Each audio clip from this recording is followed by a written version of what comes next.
I just wanted to say, first and foremost, welcome everyone. Thank you for being here with us. Um, this is going to be parenting during the pandemic. Um, as a note, a list of resources will be available to you after the presentation. Um, we'll start out with just the purpose of the Diversity Council, which is that we intend to create a workplace in which all people feel valued and respected and where they can be themselves without fear or anxiety. By increasing SNU's cultural competence and awareness of human rights, policies, and practices, we are champions in creating a safe and inclusive place. We support, appreciate, and celebrate a learning environment of understanding of differing perspectives, beliefs, and cultures. With our purpose in mind, we want to continue our dialogue today, which focuses on parenting during the pandemic. I will be moderating along with Larry Shane. We're both members of the Diversity Council. The objective for today is to hopefully give you some insight and see how different individuals are handling the stresses of parenting during the pandemic as we have all transitioned to a distributed workforce. Additionally, like I previously said, we will be providing resources for you toward the end. And then we will go into introducing our participants today.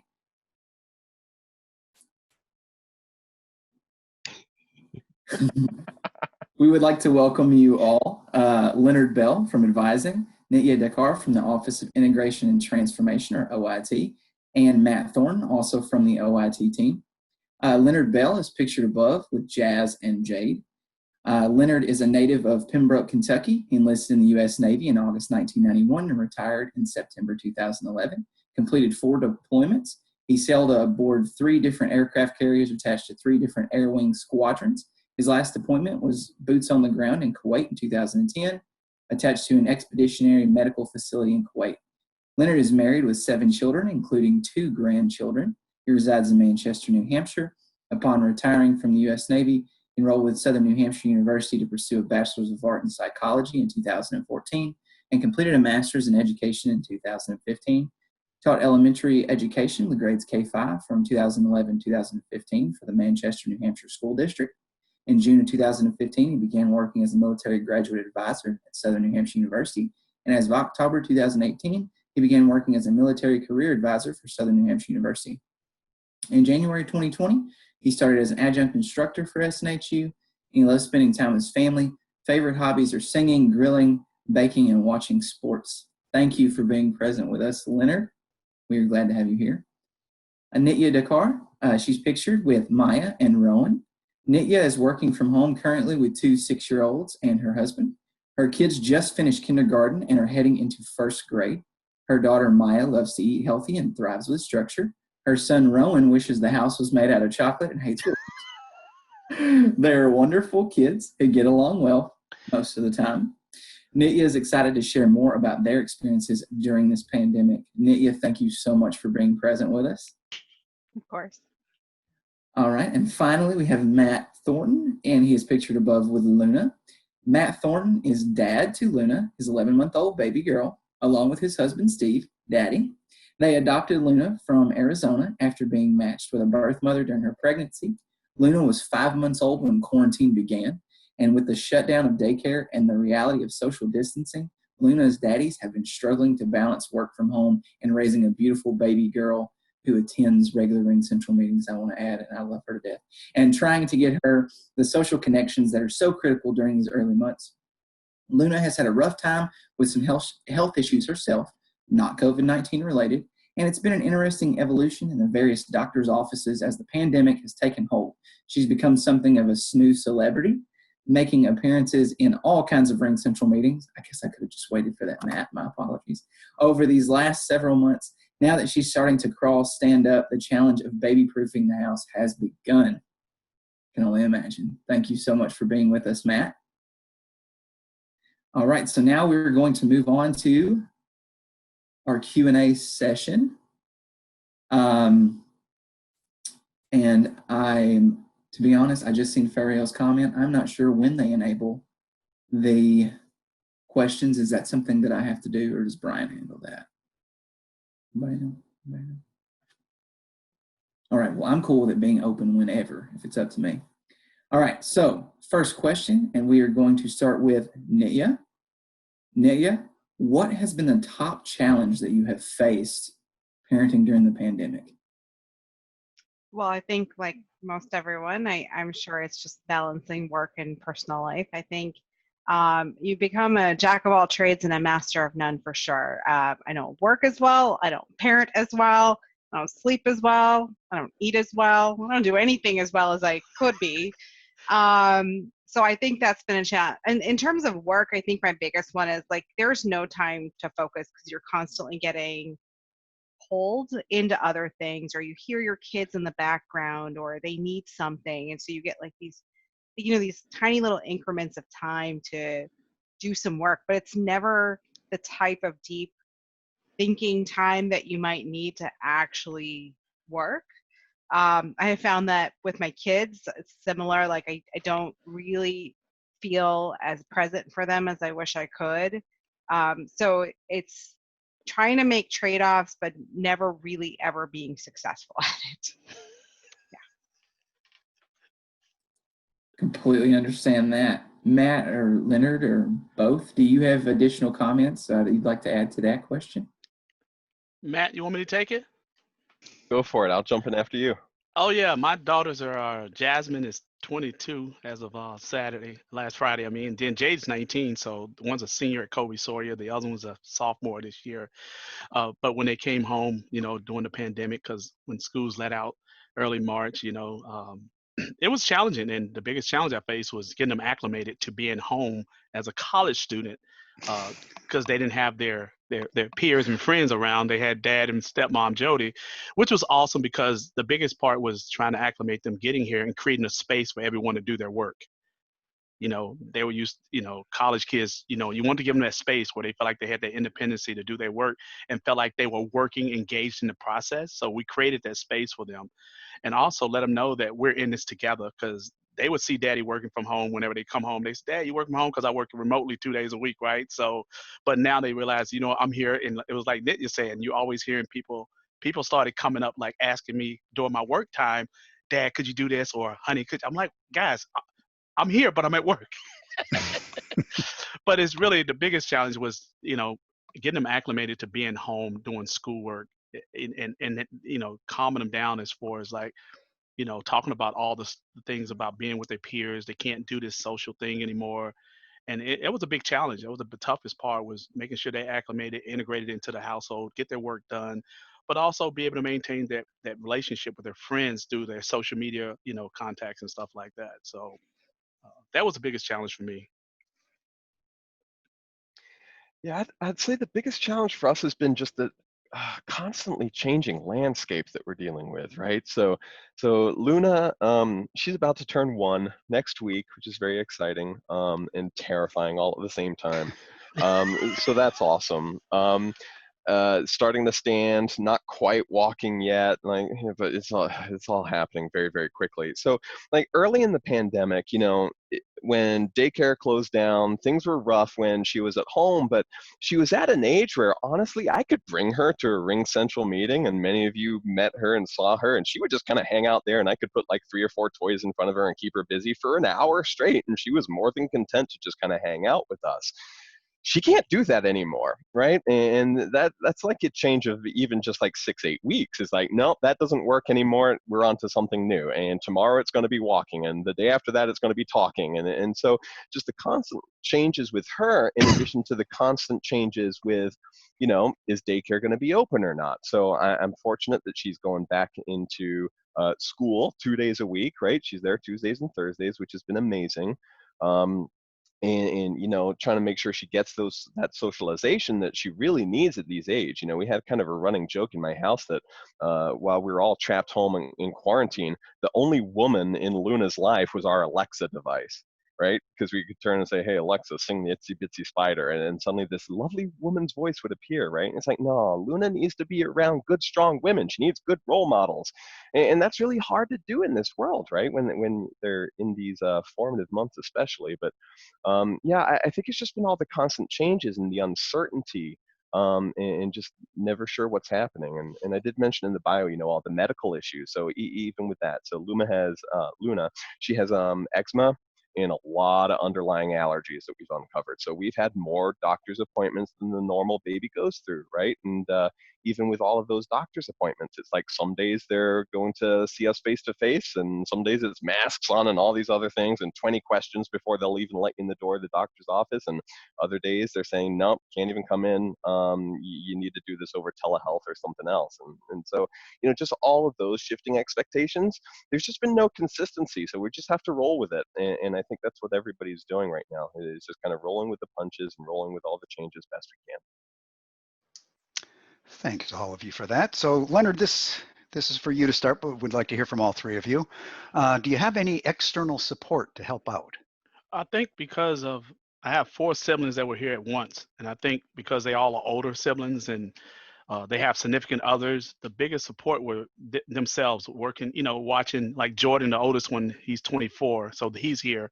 He's a professional downtown working. He works downtown, but he's actually remote. And his girlfriend just graduated, and she went to school with the other 2 daughters. They all went to Kobe Sawyer. So she graduated, went to nursing school, and now she's a nurse at the Elliott. And working as a nurse in a hospital, there's a lot of those CDC guidelines are adhered to the most strict, right? And so, and they love Katie, and Katie's awesome. Katie comes here a lot, but she's been at, I guess, an external support to help as far as the guidelines, adhering to those guidelines, because my wife was a nurse for 30 years, but she's not currently in a hospital. But Jody's been very good about, like, we all wear masks no matter where we go, just because of our health. I got health concerns and, pre-existing conditions and things like that. And my wife had, I had surgery during this pandemic, and my wife had surgery right before it. So the big external factors have been the kids helping each other, but also their significant others being able to demonstrate the level, especially Katie being in the hospital at the Elliott, the level of seriousness, but also, like, we've had a wedding, we've had a birthday party, but we've kept it within the social distancing guidelines, and people, were very good about it. But not a lot of, like, other, because we didn't go anywhere, so we didn't need to have a lot of that external support from, like, family members, because, like, my kids are older, they're mature, they're adults. I mean, at this point they're not little, but I mean, like I said, my baby's 19 and Jasmine's 22, but you still need to make sure that they're adhering to the guidelines that are out there. But I think Katie was the big support of pushing some of the things that we were very, like, vocal about, being parents, like, wear your mask. Katie came in from like, guys, we got to do this. And they're all the same age. So it made it easier for us to continue to enforce, hey, make sure you wear your mask, wash your hands, and things like that. So I really appreciate it. And we told her, thank you so much, Katie, because we didn't have to always be the parents that's barking out the news, barking orders, right? Wear your mask, wash your hands.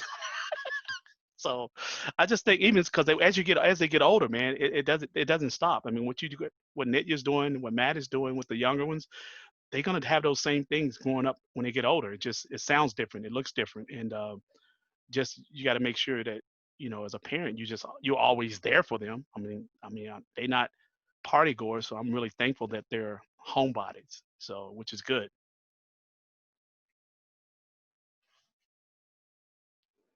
I'll jump in. So in terms of external support, I mean, my husband, rock star, like, thank God for him.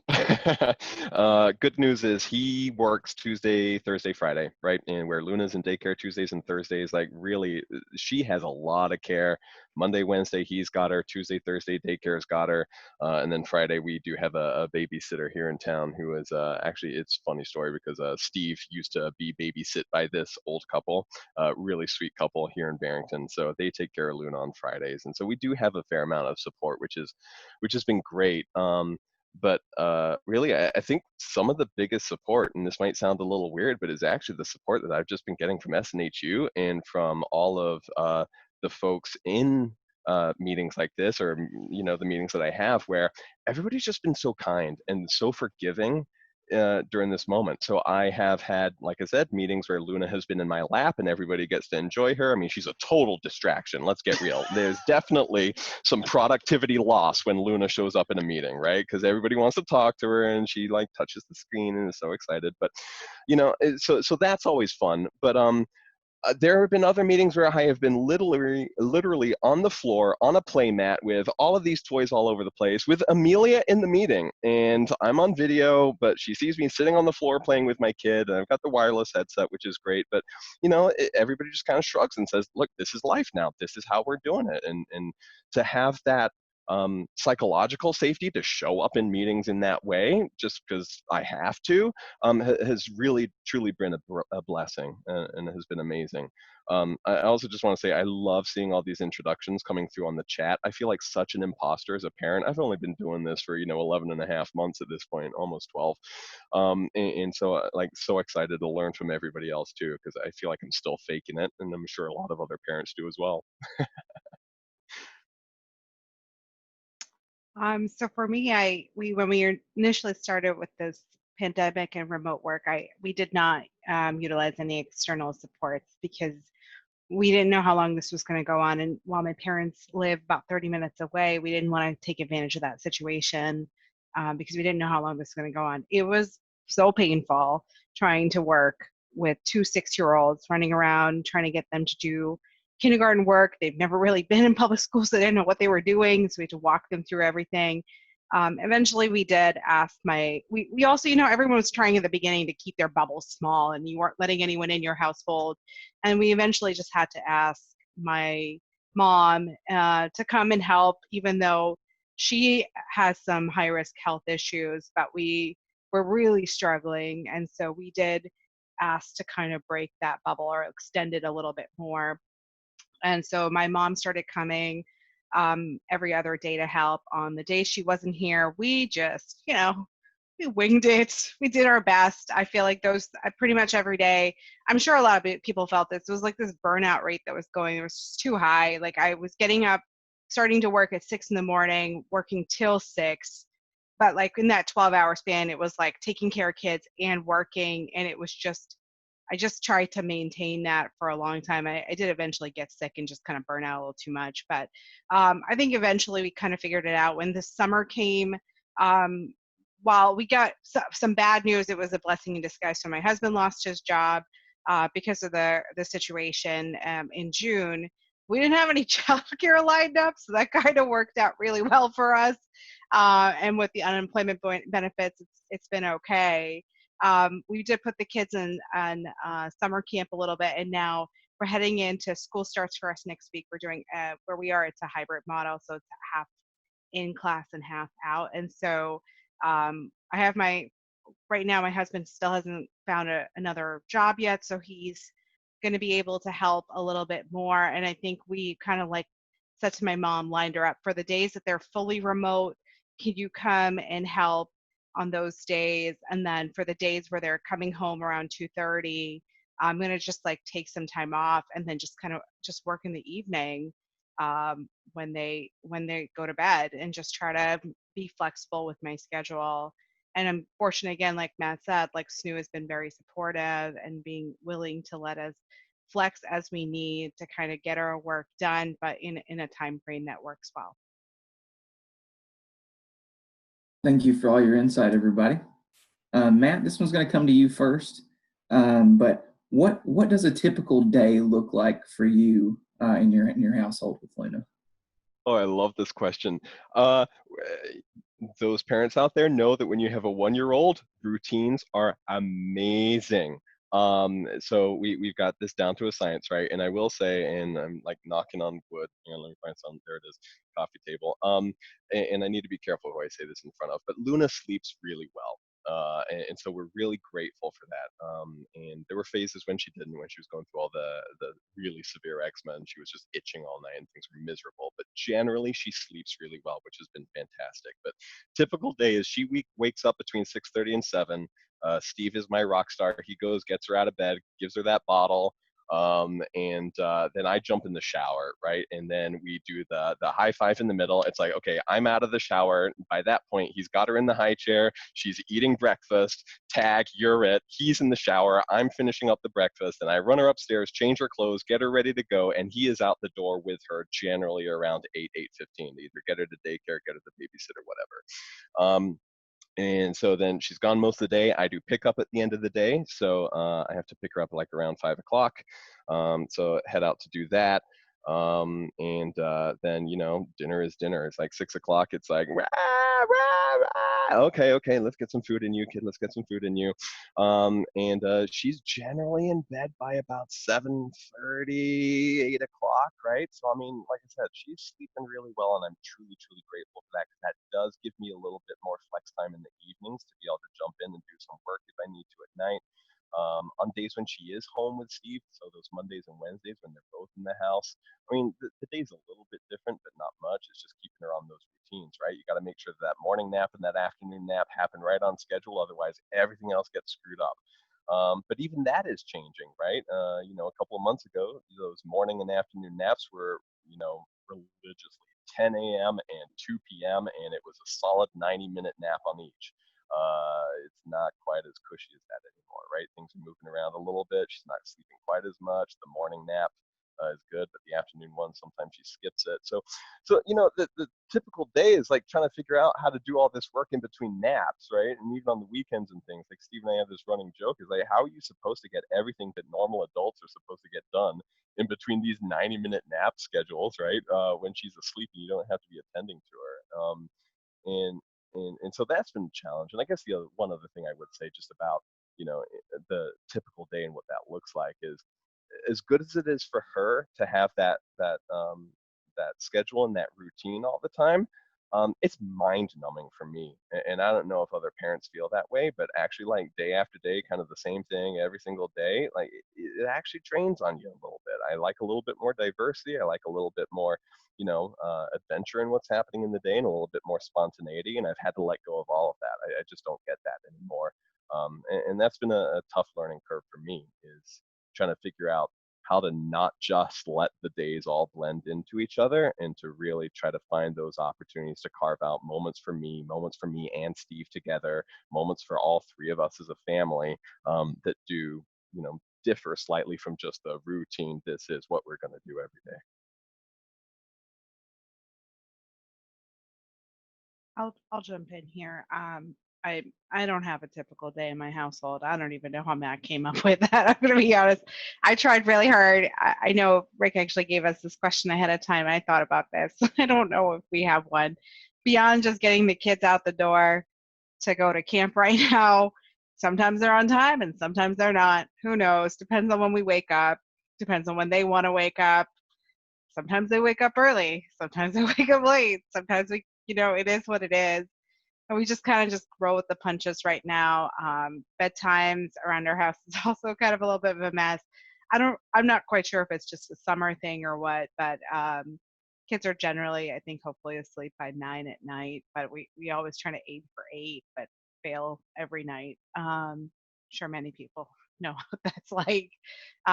For us, I mean, it depends on like work and what chores we have around the house. Sometimes we go to bed at 9:30 and sometimes we go to bed at 2 a.m. Who knows?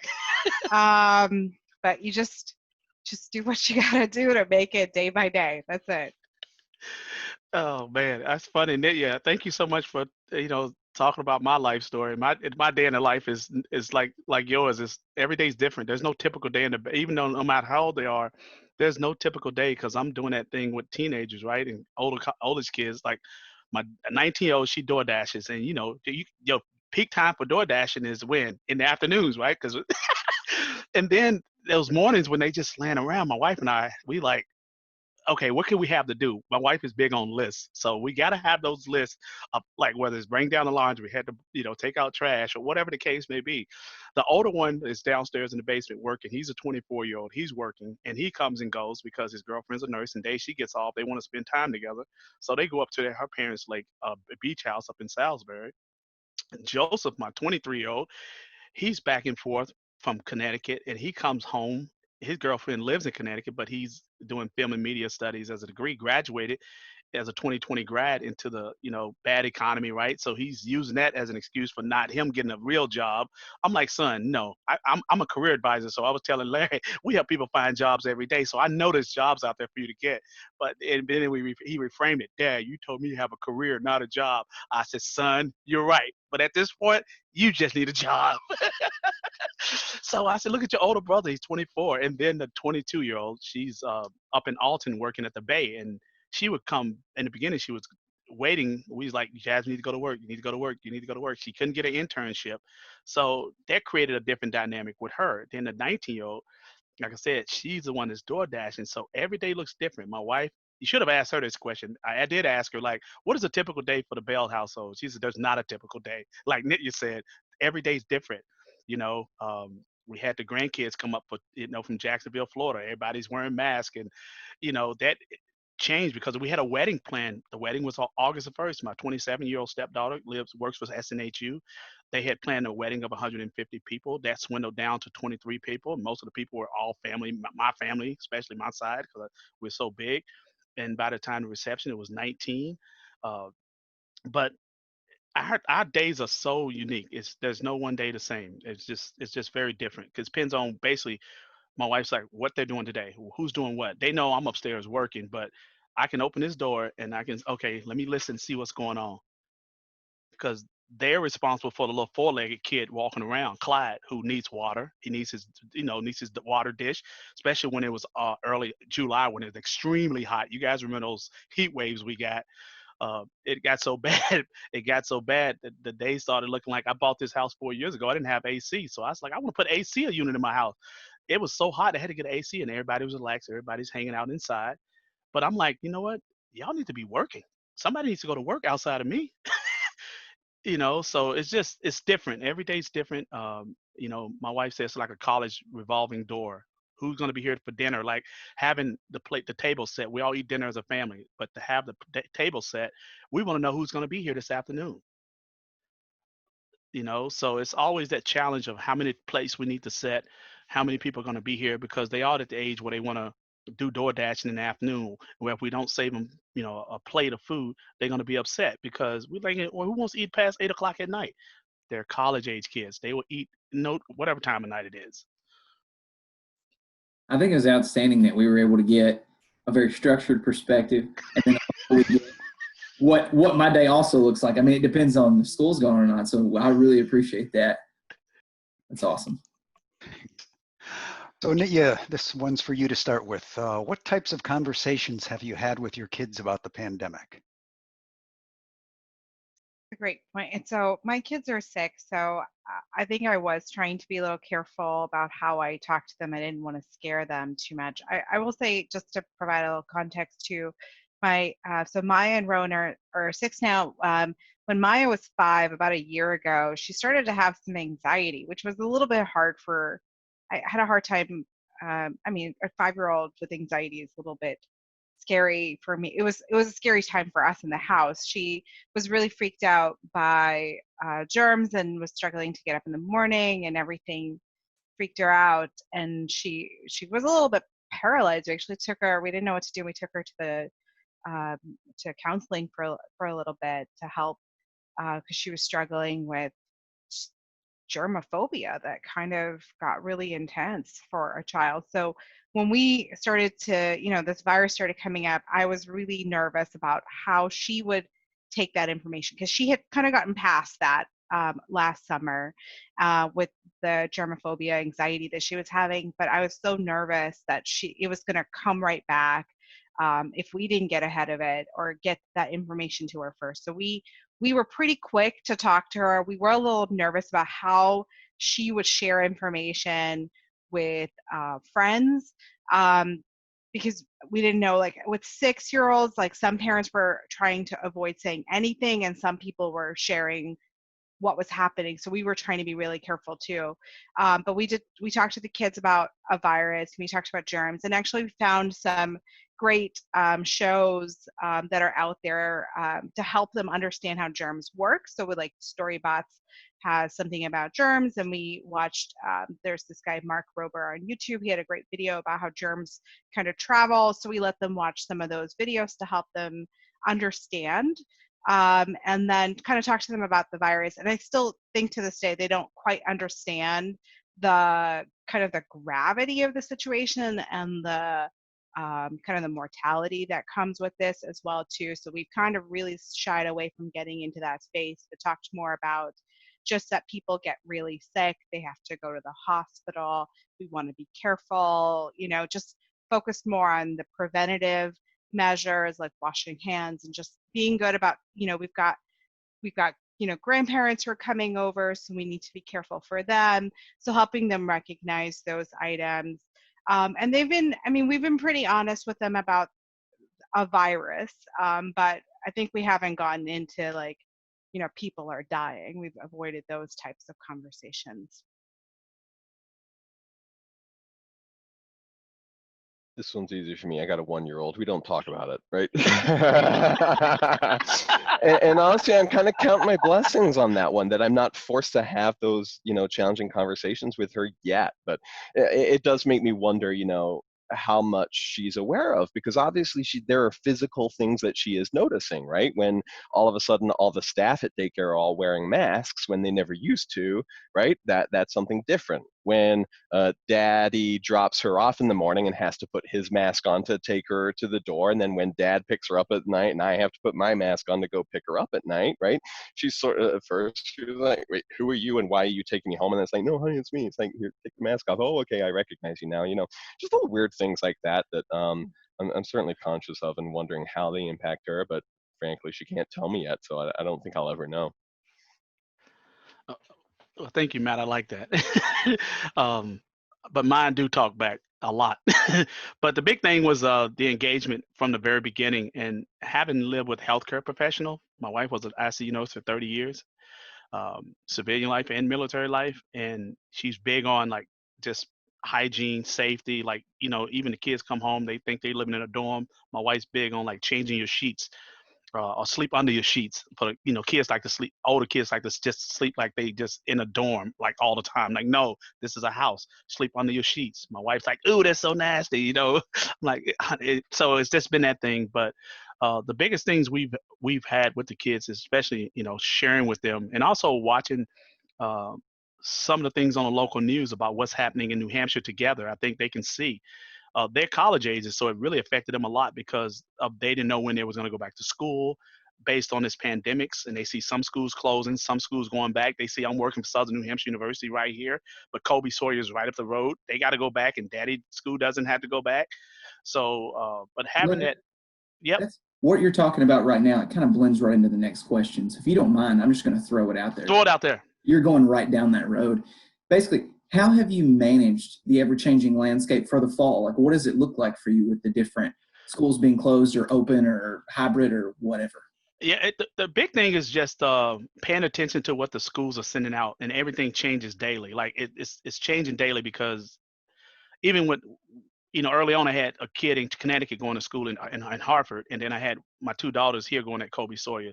But the change is making sure that they are following the social guidelines, the CDC guidelines, making sure that they are practicing the social distancing and the individual responsibility and the social responsibility. So those are the 2 biggest takeaways. Making sure that, because they're old enough to digest it and read about it and hear about what's going on. And yeah, you had said, I believe, that there was a hybrid that they were doing for Rowan. And Yeah, so what our town is doing a hybrid model, which is every other day is in school. So we had the option to do fully remote or to do the hybrid, and we opted for the hybrid because as nervous as it still does make us, when they're young too, there is a value, I think, for them. Probably at any age, but for us, we saw a strong value in them being in a classroom and having a teacher and seeing other kids. So we're gonna try it and see how it goes. But they're gonna go to school Mondays, Wednesdays, and every other Fridays. We also have the option for the school bus, and that's probably where we drew the line and said, we're just gonna deal and figure out how to just do the drop off and pick up. And so why have in another space where they are exposed to other people? I hope the school, I'm sure the school district has thought of a lot of ways to make this work. No system is perfect. Everyone's got an issue with everything. I do too. But I'm going to trust right now and see how this goes. Hopefully it'll be okay. And we're just going to kind of adjust our schedule at home to manage those drop-offs and pickups as needed. And then they have remote, we don't know what it's going to look like. I honestly just, I'm kind of curious to know, like, what are they going to end up having to do on those remote days when they're home? And is it going to be sufficient work to keep them busy, or how much help are they going to need from us? And so we're kind of waiting to hear more about that to then try to figure out how do we need to adjust our schedules to work with that. We're prepared for our kids to come back once a case breaks out at the college level. I mean, it's just what, as a parent, is what you're doing. You've seen it happen in North Carolina and other places. Paul alluded to it in his, you know, talk to us yesterday. And I think it's just, as a parent of older children, we've seen what's happening with the colleges across the country. And, you know, New Hampshire, we're one of the safest states in the United States. So we've been fairly safe, but we all know how that age group wants to behave. But you as a parent wants to teach yours to be social responsible and individual responsible, right? So, but I think once a case breaks out at the college level at Kobe Sawyer, we're kind of like on that edge, like what's going to happen, what they're going to do once a case breaks out. So I think most parents in any situation, sending a kid to, like Nithya said, no matter what age they are, whether it's Matt, your baby, or Nithya, your 6 and 6-year-olds, or my 19 and 20-year-olds at a major university, we all have that concern, like what's going to happen when a case breaks out.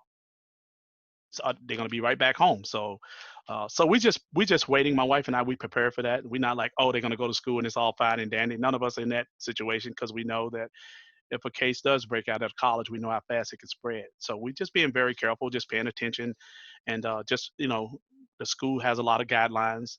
They got to eat their lunches in their dorm rooms. So there's no major events like college sports are cut out. So it's just stuff like that. So A lot of contingency planning. yep, all the time, constantly.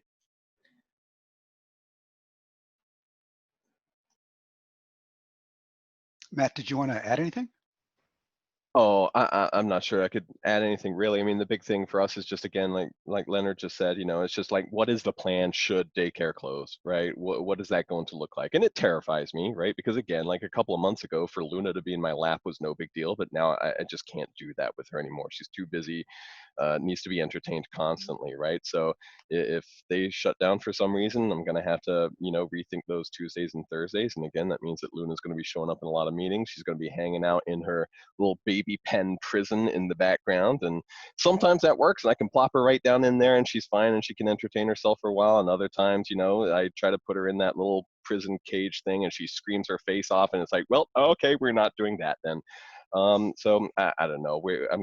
I think everybody's making it up as we go along, and I think we're going to have to do the same thing. But I'm just fingers crossed they're doing all the right things at daycare to try to keep that place safe. And what I would say is it's kind of interesting to watch the community of families at daycare all rally together. Like a lot of times you hear just messaging from the administration saying, you know, here are the things we're asking you to do. But I do feel that bigger sense of community from all of the parents at our daycare.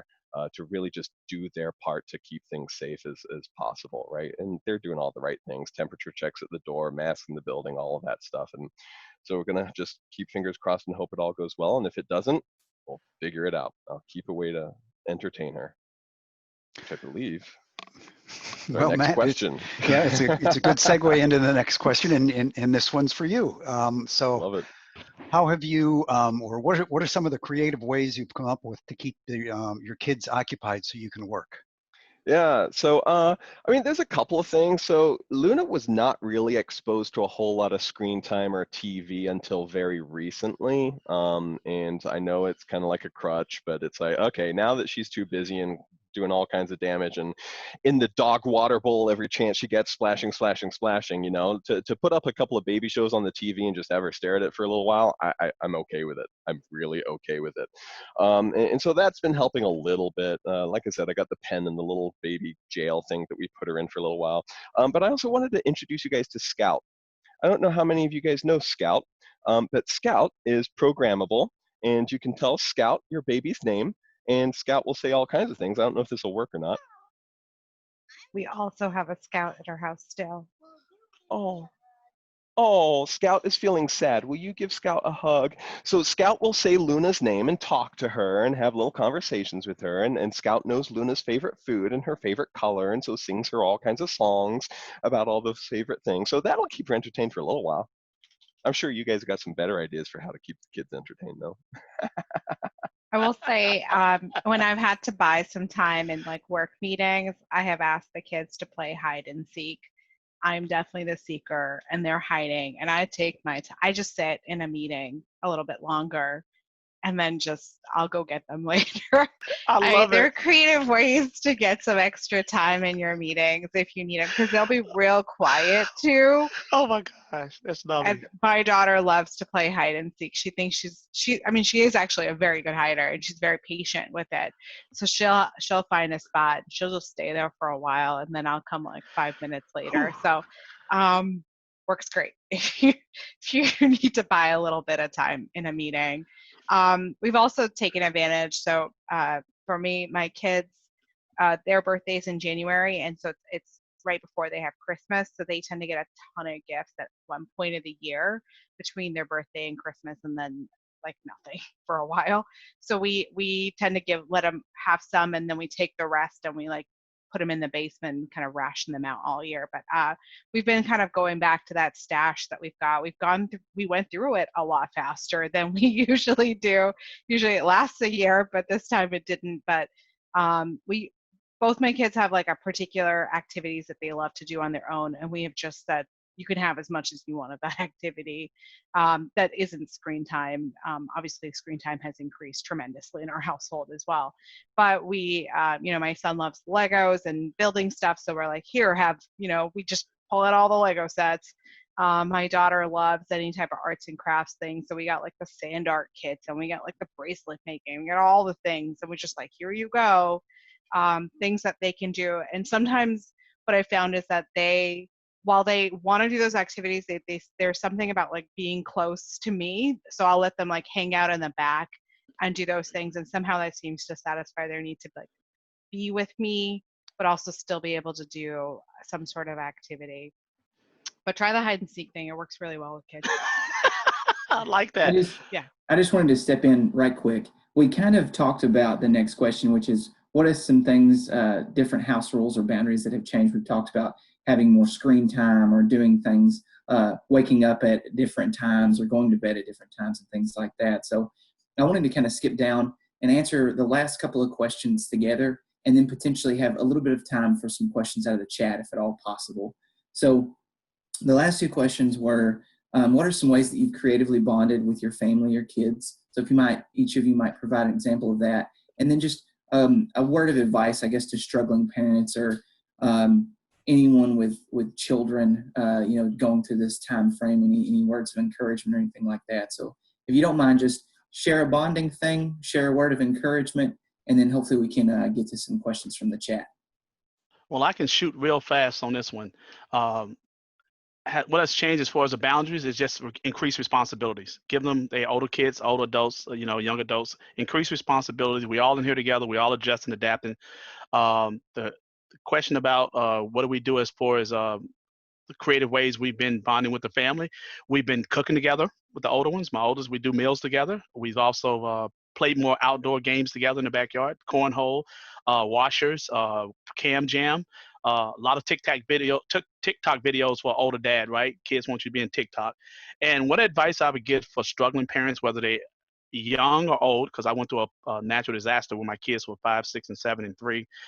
Katrina, I went through that horrible event during New Orleans. And what I did with the kids, they tell it at their age now. If you listen to them tell their stories, they felt protected, they felt safe, and it was a fun event. It wasn't this scary big pandemic thing like we have now, but it was still a catastrophic event. And they remember it as being fun because daddy made it safe and fun for them.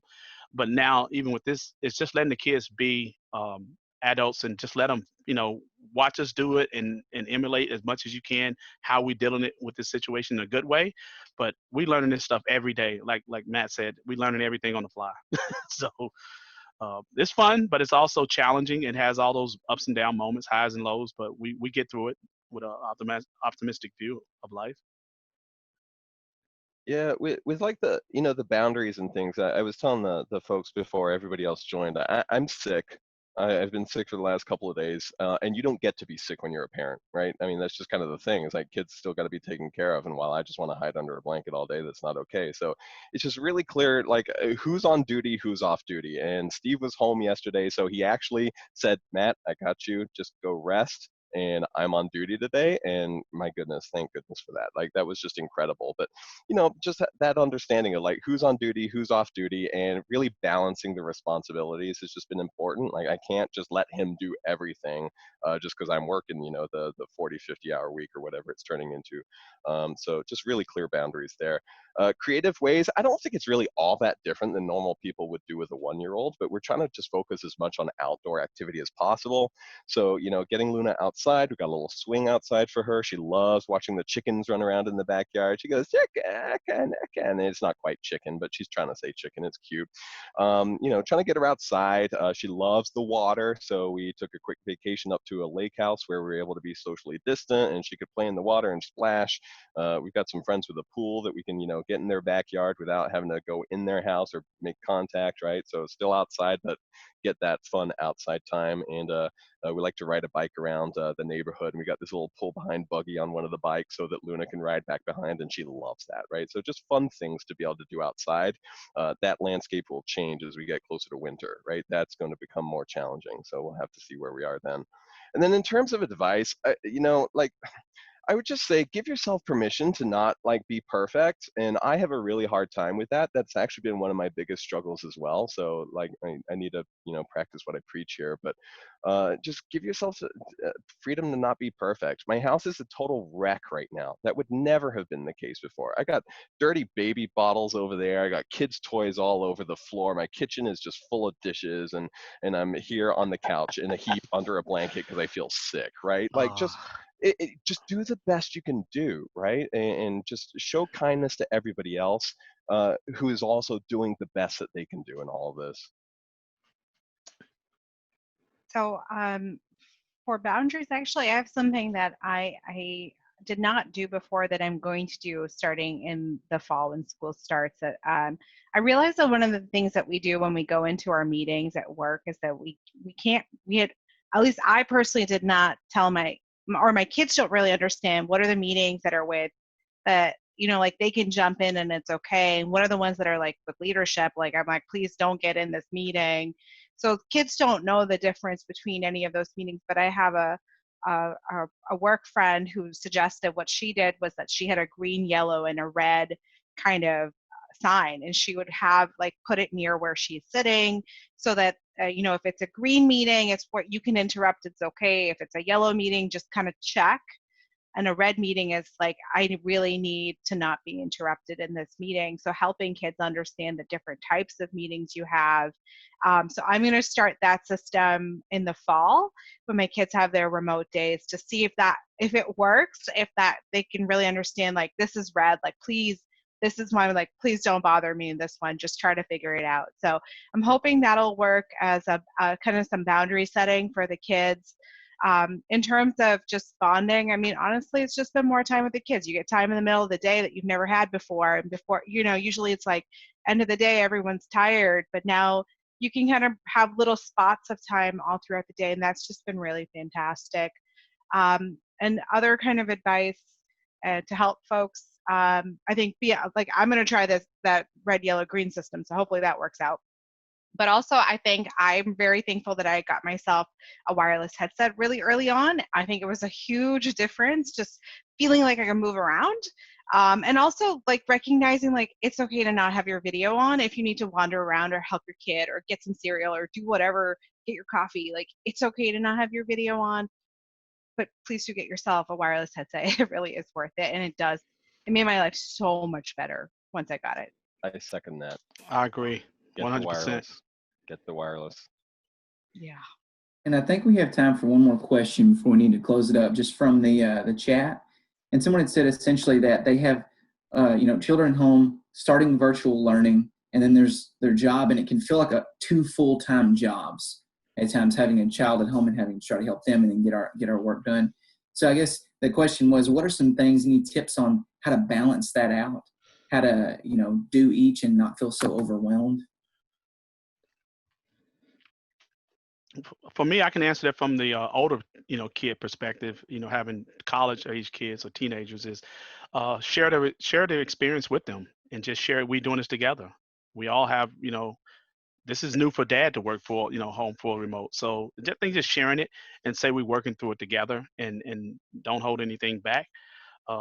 Everybody's frustrated and everybody wants to be out and do the normal thing, which is the new normal. So um, I just say just be patient and just work together and just, share your experiences together. I think you could say a very similar message for kids at 6, but obviously it's slightly like just kind of like a softer version of the experience sharing as well too. But you want to make sure that I think it's new for everyone. I see my kids like playing pretend now, and sometimes they play pretend like office, remote office. And I'm like, oh my gosh, they're using like headbands as like headphones, and you just gotta kind of roll with them and play with them and um, just support them through that, and yeah, just have conversations with them about it. That's excellent. Thank you all for all those tips and everything that all your insight you've provided. I know that pretty much everybody in here can probably relate to everything that's been said on one level or another. So thank you so much. Also, I just wanted to point out there is a survey in the chat. So if you've attended and would like to give us some feedback, the Diversity Council will be more than happy to receive that and use it to influence future programming for you. There is a list of resources that will be being sent out that we have compiled for you as well. And I just wanted to say thank you individually and as a group to Leonard, Matt, and Netya. Thank you so much for being here with us and joining us for this Diversity Council event, Parenting During the Pandemic. If anybody does have any questions or concerns, just reach out to Diversity Council. I believe the email is provided there as well, but if not, it is diversitycouncil@snu.edu. And I'll go ahead and say goodbye to everyone, and I hope you all have a good rest of the day, good rest of the week. Thank you, Diversity Council. Appreciate it. Thank you. Yeah, Thank you. It's you. a pleasure. Thank you, everyone. Everybody. Thank you, guys. Bye-bye.